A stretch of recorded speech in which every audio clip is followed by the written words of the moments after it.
Assalamualaikum warahmatullahi wabarakatuh. Selamat sore pemirsa Tribunal Anwadil di Kecamatan Sinjai Selatan, Kabupaten Sinjai, Provinsi Sulawesi Selatan. Nah, saat ini masyarakat Pondok Pesantren sedang melakukan pengembangan ternak sapi kurban, dan sore hari ini sudah mulai mempersiapkan sejumlah ekor sapi yang akan dikirim, sapi kurban yang akan dikirim dalam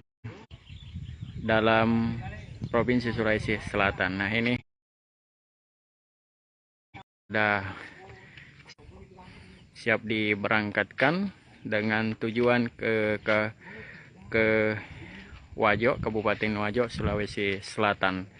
Kita akan melihat sapi-sapi yang sudah dikembangkan oleh masyarakat pesantren Tahfizul Quran di wilayah Kecamatan Sinjai Selatan ini.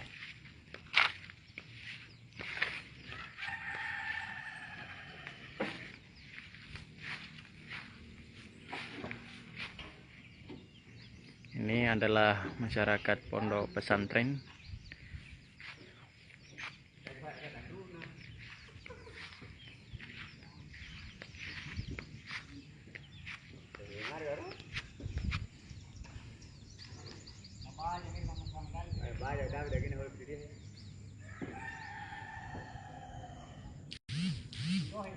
Ya, ini ada sekitar 124 ekor yang rencananya akan dikirim oleh pihak pengelola pondok pesantren di Tahfizul Quran ke berbagai daerah di Sulawesi Selatan.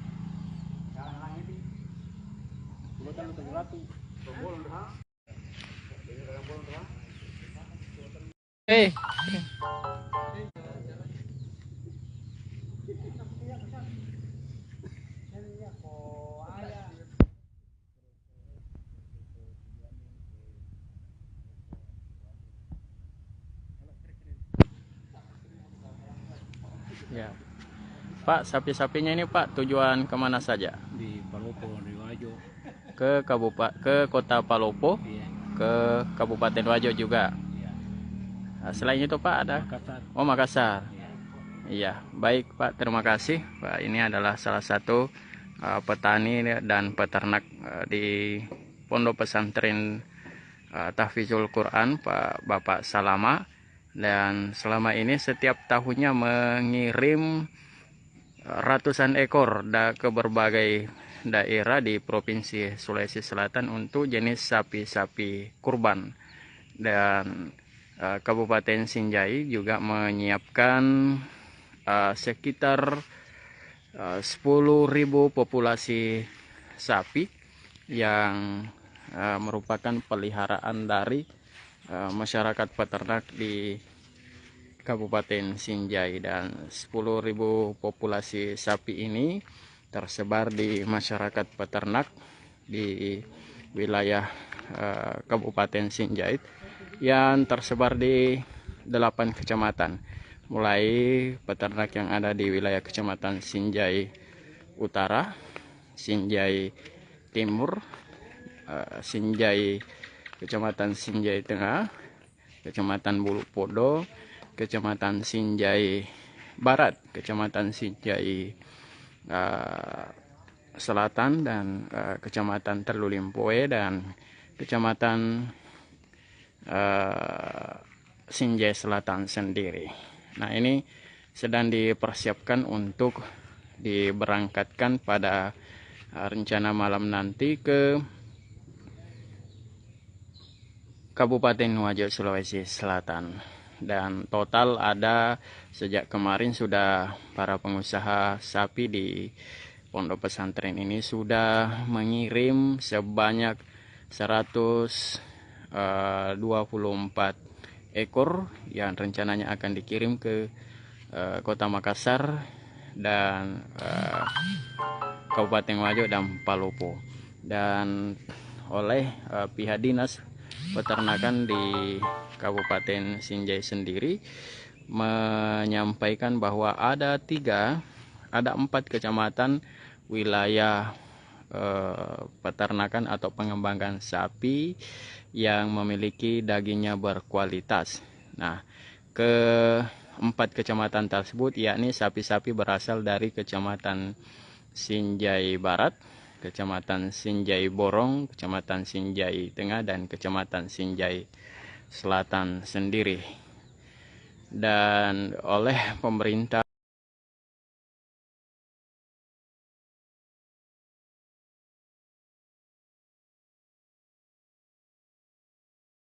Selamat siang Tribuners, saat ini saya berada di depan kantor Aksi Cepat Tanggap atau ACT Sulawesi Selatan di Kompleks Ruko Alauddin, Jalan Sultan Alauddin, di mana pantauan di lokasi kantor ini sudah terlihat tertutup pasca mencuatnya isu gaji tinggi dari petinggi ACT ataupun dugaan penggelapan dana umat. Kita lihat seperti apa suasana di kantor ACT Sulawesi Selatan ini.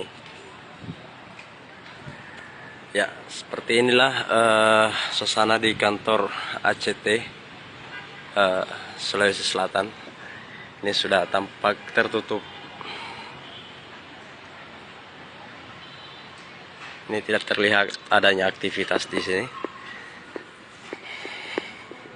Kita lihat dekat. Dan sudah ada pemberitahuan bahwa kantor tutup.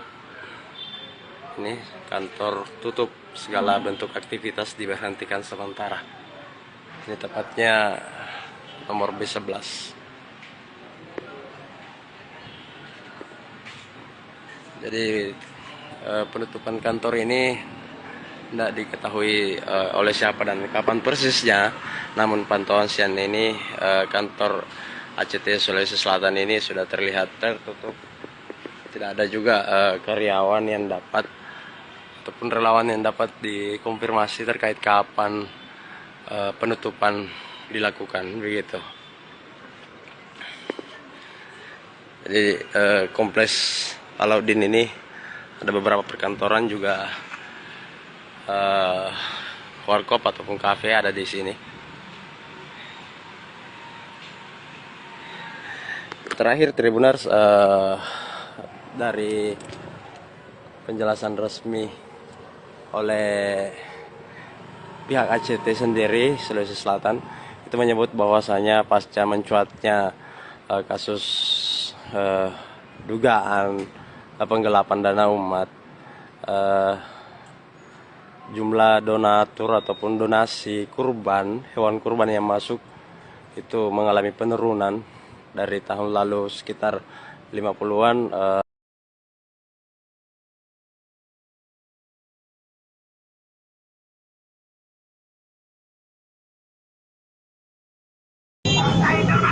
Benar, saat ini aliansi mahasiswa di batas kota masih bertahan melakukan unjuk rasa di batas kota Goa Makassar, di mana puluhan mahasiswa yang tersebut menolak RKUHP manifestasi Orde Baru. Mereka menuntut, yakni mendesak Presiden untuk mengeluarkan Perpres dan penolakan pembahasan RKUHP.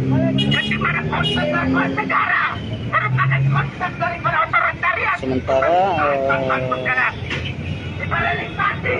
sejumlah petugas kepolisian juga telah melakukan pengamanan di batas kota Goa Makassar.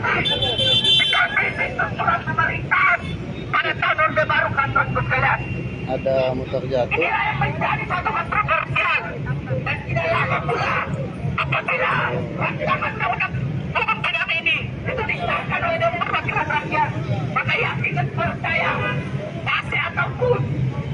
Ancaman daripada Orde Baru yang telah kita lewati 30 tahun lalunya, itu kemudian kita akan alami secara bersama pada hari ini. Tolakkan kasus kalian. Dan di mana fase daripada Orde Baru ini merupakan fase dari masa pemerintahan yang otoritarian kasus kalian. Dan di mana demokrasi itu tidak terwujudkan di atas daripada masyarakat itu kasus kalian. Dan apabila rancangan daripada kita undang-undang pidana ini itu hancur ini, maka asas demokrasi itu akan runtuh oleh rancangan undang-undang hukum pidana ini, kawan-kawan sekalian. Dan kami telah meneliti serta melakukan suatu diskusi secara besar-besaran serta konsultasi secara besar-besaran bahwa rancangan dan undang-undang hukum pidana ini merupakan satu produk yang kami akan sebagai produk hukum yang gagal, kawan-kawan sekalian. Karena produk hukum daripada rancangan undang-undang hukum pidana ini merupakan produk hukum yang sangat berkontroversial serta berkontroversi dengan rancangan dengan pemerintahan pemerintah pasal beberapa desa pasal beberapa desa menjelaskan bahwa seluruh warga negara Indonesia itu berhak mengeluarkan serta berkumpul serta menerangkan para pendapat kawan-kawan sekalian. Dan kemudian di pasal beberapa D kita telah menjelaskan bahwa setiap warga negara Indonesia itu sama dengan hukum kawan-kawan sekalian. Tetapi rancangan daripada undang-undang hukum pidana ini merupakan rancangan lakukan yang kemudian akan menimpa serta mengambil satu hak daripada demokrasi di negara Republik Indonesia, kawan-kawan sekalian. Oleh sebab itu, kami menilai bahwa rancangan daripada kitab undang-undang hukum pidana ini merupakan rancangan yang sangat berkontroversial serta berkontradiksi dengan asas negara, kawan-kawan sekalian. Ada beberapa hal yang berkontradiksi di dalam rancangan undang-undang hukum pidana itu yang telah termaktub di dalam draft yang telah dikeluarkan pada tanggal 4 Juli oleh Dewan Perwakilan Rakyat pada Komisi 3 kawan-kawan sekalian. Yang dimana pada pasal 218 serta 219 yang dimana pada bunyi pasal 218 dan 219 barang siapa yang kemudian Cewek itu, ambil gambar.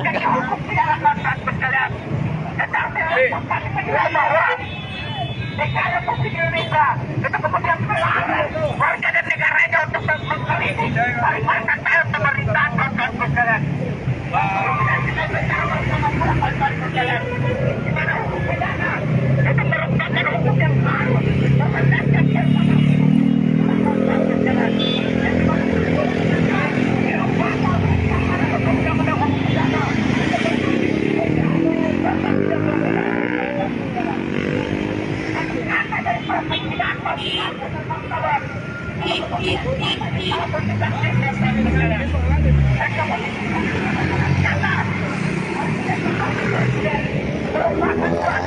kalimat ataupun kata yang menuntut terhadap struktural ataupun jabatan kawan-kawan sekalian. Pertanyaannya pada hari ini, apakah struktural ataupun jabatan itu memenuhi unsur daripada harga dan martabat kawan-kawan sekalian. Pada besar kata harga dan martabat merupakan kata yang kemudian menunjuk terhadap personalitas daripada manusia kawan-kawan sekalian. Maka menunjuk terhadap personalitas dan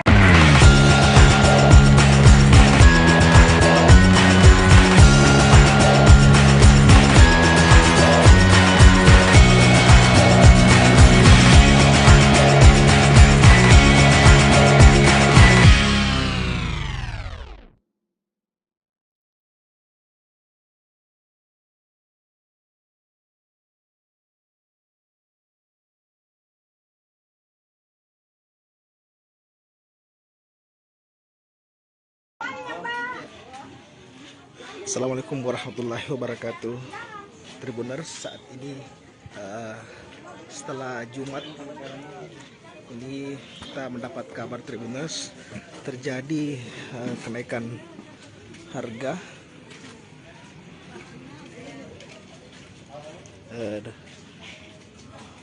ayam yang mengalami kenaikan mencapai Rp90.000 per kilo.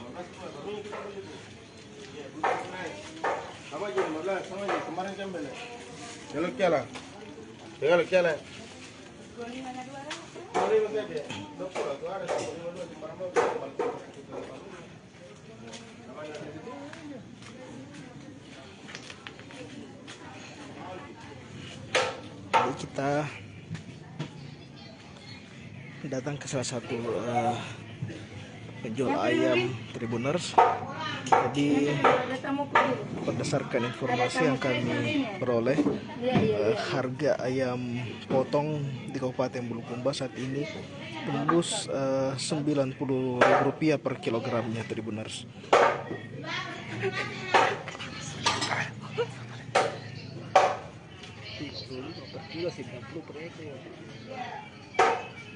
Jadi 90.000 per ekor ya.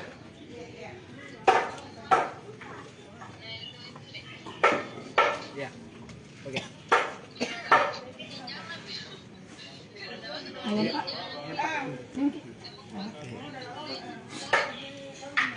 Ya, Bu, ini jelang Idul Adha ini harganya sudah berapa? Sekarang sudah naik sekali harga ini Pak, baru 2 hari naik harga.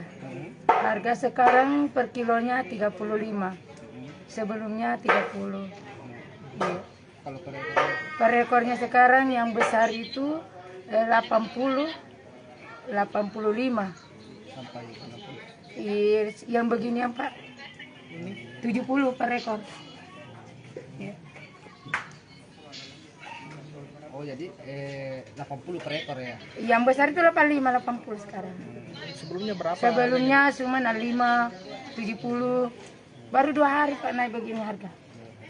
Menjelang apakah Menjelang Idul Adha, masih ada kenaikan ini? kemungkinan besar tidak akan naik, mudah-mudahan. Insya Allah. Tapi bagaimana kondisi pembeli jelang Idul Adha ini? Sekarang masih sepi Pak. Masih sepi. Iya. Apakah dikeluhkan ini persoalan harga dari pembeli, Bu? Kalau masalah harganya, ya memang kaget. Karena sebelumnya kan murah sekali ayam, sekarang 2 hari ini menonjak naik sekali harga. Itu memang apakah berkurang pasokannya atau bagaimana, Bu? Kalau stok ayamnya itu banyak Pak. Iya. Memang harga yang naik, Bu ya? Memang harganya yang naik Pak. Baru 2 hari ini naik sekali harga. Iya. Jadi untuk harga ayam Mama Tribuners kami klarifikasi bahwa kenaikan harga ayam itu per ekornya 80 sampai 85.000 ya. Yang sebelumnya hanya Rp65.000 saja. Terima kasih Ibu Cia. Oke Pak. Jadi kita akan melihat lagi terkait dengan harga daging. Kalau tadi harga ayam mengalami kenaikan, ya bagaimana dengan harga dagingnya? Kita akan ya lihat Tribuners. Ini adalah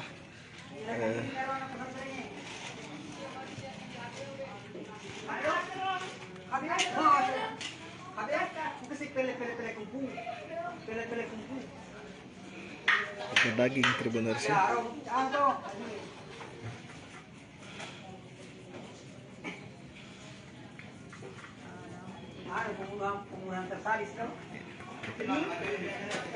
Bagaimana harga daging ini sejelang Idul Adha, Haji?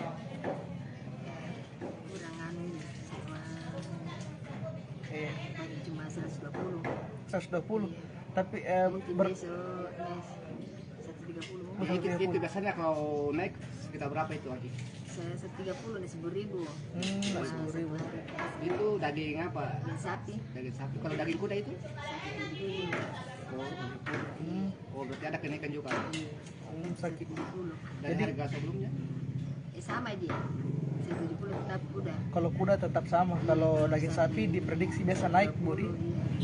Jadi Kalau mau lebaran 10.000. jadi hari raya Idul Adha ini sebenarnya tidak mempengaruhi menurunnya harga daging, Bu ya. Justru biasanya naik jelang Idul Adha begitu. Iya, kalau menjelang Idul Adha naik 10.000.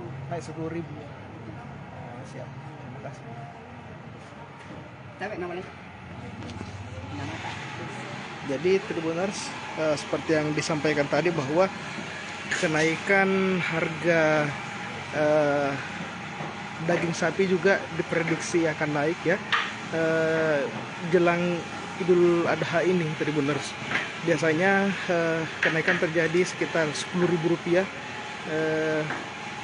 per kilo, Tribuners. Untuk saat ini harga masih Rp120.000, namun biasanya mengalami kenaikan hingga Rp10.000. Kita lihat ini dagingnya diambil dari mana, Bu? Oh, dari Tanete, dari Herlang, dari Balong. Jadi ini dibeli per ekor Bu atau per ekor langsung? Kalau per ekor.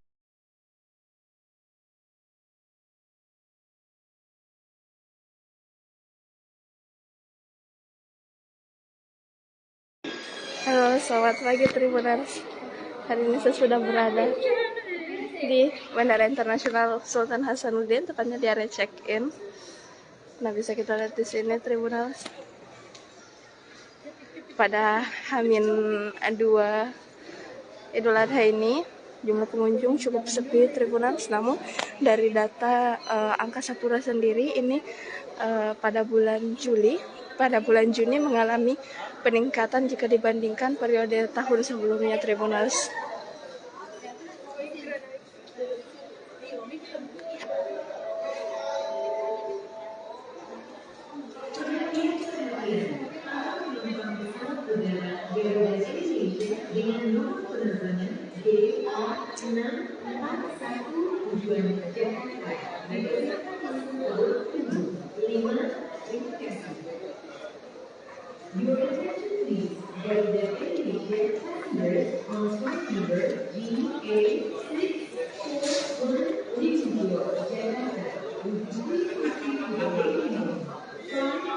Nah, seperti inilah Tribunal suasana area check-in di Bandara Internasional Sultan Hasanuddin pada H-2 perayaan Idul Adha.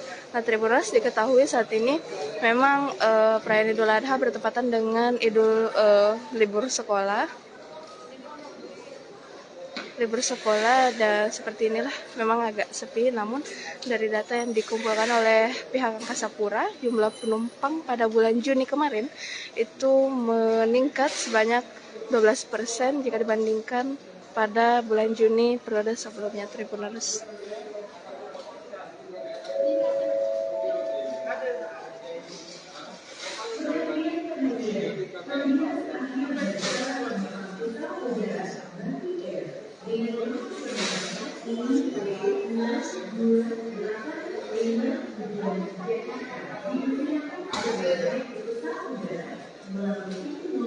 Ini hanya beberapa yang lalu lalang di area check-in Tribuners. Tidak seramai jika dibandingkan Idul Fitri tentunya. Nah, meski begitu Tribuners, dari data yang berhasil dikumpulkan oleh Angkasa Pura, itu jumlah penumpang pada bulan Juli tahun 2022 ini mengalami peningkatan sekitar 12% jika dibandingkan pada bulan Juni periode sebelumnya Tribuners. Ini cukup lengang memang. Bahkan di area check-in ini para penumpang tidak perlu menunggu lama untuk validasi berkas seperti itu Tribuners.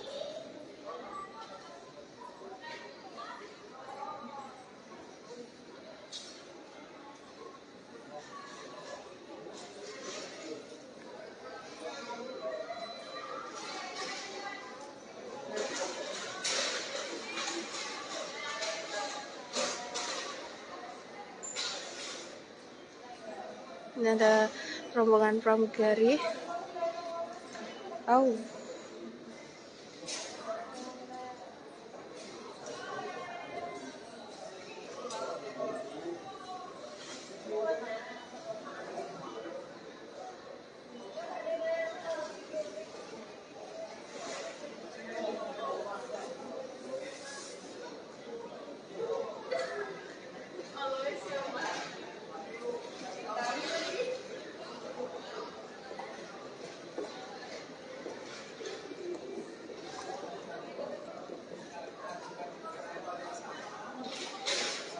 Nah, Tribunal, seperti inilah suasana Bandara Internasional Hasanuddin pada H-1 perayaan Idul Adha.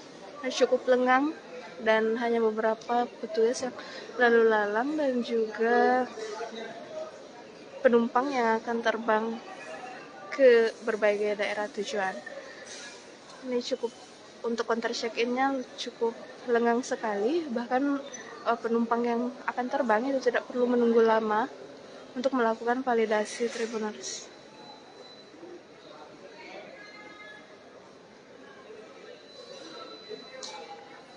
Nah, meski begitu, dari data yang berhasil dikumpulkan oleh pihak Angkasa Pura,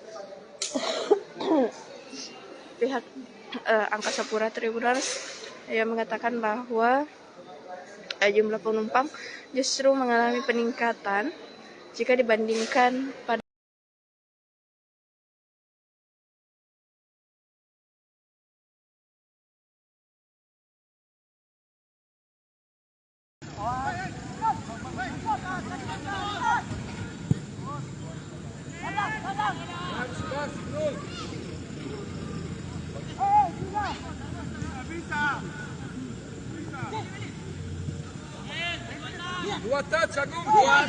Dua di situ. Free.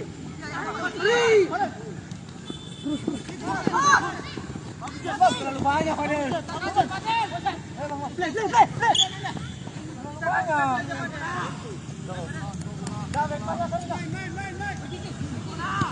Play.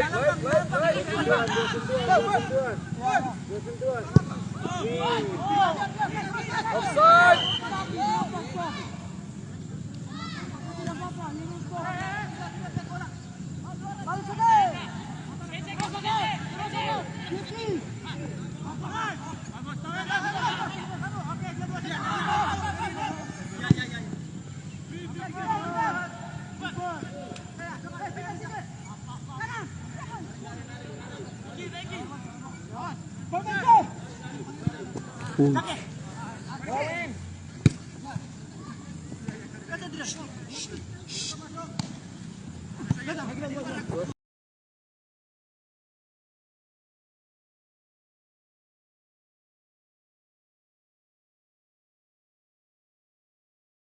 Taufan Pamekcap ditandatangani. Tembusan 1. Menteri Dalam Negeri Republik Indonesia di Jakarta.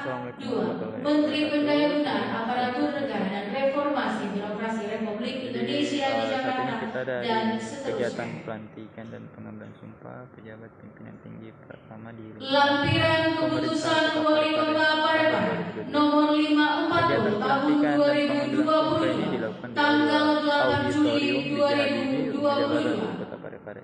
1. Nama Adriani Idrus SPMM NIP 1976 1201 2005 02 2002. Pangkat golongan 2 Pembina 4A Jabatan Lama Sekretaris pada Badan Kepegawaian dan Pengembangan Sumber Daya Manusia Daerah Kota Parepare. Jabatan baru Kepala Badan Kepegawaian dan Pengembangan SDM Daerah Kota Parepare. Eselon 2 keterangan diberikan tunjangan jabatan struktural sesuai dengan ketentuan yang berlaku dan dibayarkan sejak tanggal pelantikan. 2. Nama Haji Mukti Andi Mahmud STMM MSP NIP 1975 1023 2005 02 1007. Pangkat golongan 2 Pembina 4A Jabatan Lama Sekretaris pada Dinas Pekerjaan Umum dan Penataan Ruang Kota Parepare. Jabatan baru Kepala Dinas Perumahan Kawasan Pemukiman dan Pertanahan Kota Parepare. Eselon 2B. 3. Nama M. Anwar Amir SSTP MSI NIP 1977 03 14 1995 11 1002. Pangkat golongan 2 Pembina tingkat 1 4B. Jabatan Lama Kepala Bagian Administrasi Pembangunan pada Sekretariat Daerah Kota Parepare. Jabatan baru Staf Ahli Bidang Kemasyarakatan dan SDM Kota Parepare. Eselon 2B. Wali Kota Parepare Taufan Pamek. Sekian, terima kasih. Seperti itu Tribuners, jadi ada 3 pejabat baru yang akan Persiapan pelantikan. Kepada yang akan dilantik disilakan mengambil tempat. Ya, nanti pelantikan akan Dan kepada para saksi disilakan mengambil tempat. tentunya pelantikan akan dilakukan oleh Bapak Taufan Pau ya Tribuners.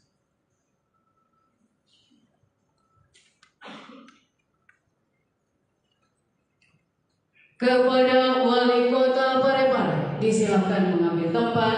Hadirin dimohon berdiri.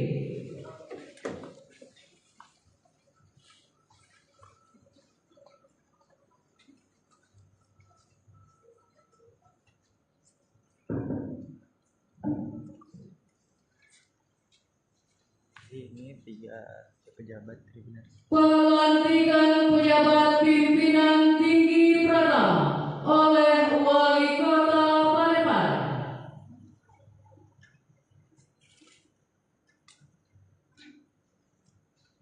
Ya, Tribuners, ini detik-detik pelantikan dan pengambilan sumpah 3 pejabat. Bismillahirrahmanirrahim. Dengan memanjatkan puji syukur kehadirat Tuhan Yang Maha Esa atas taufik dan hidayahnya, maka pada hari ini Jumat 8 bulan Juni tahun 2022, saya Wali Kota Parepare dengan ini secara resmi melantik saudara-saudari dalam jabatan yang baru di lingkup pemerintah Kota Parepare. Saya percaya bahwa saudara akan melaksanakan tugas dengan sebaik-baiknya sesuai dengan tanggung jawab yang diberikan. Semoga Allah Subhanahu wa Ta'ala, Tuhan Yang Maha Esa, bersama kita. Penandatanganan naskah berita acara pelantikan.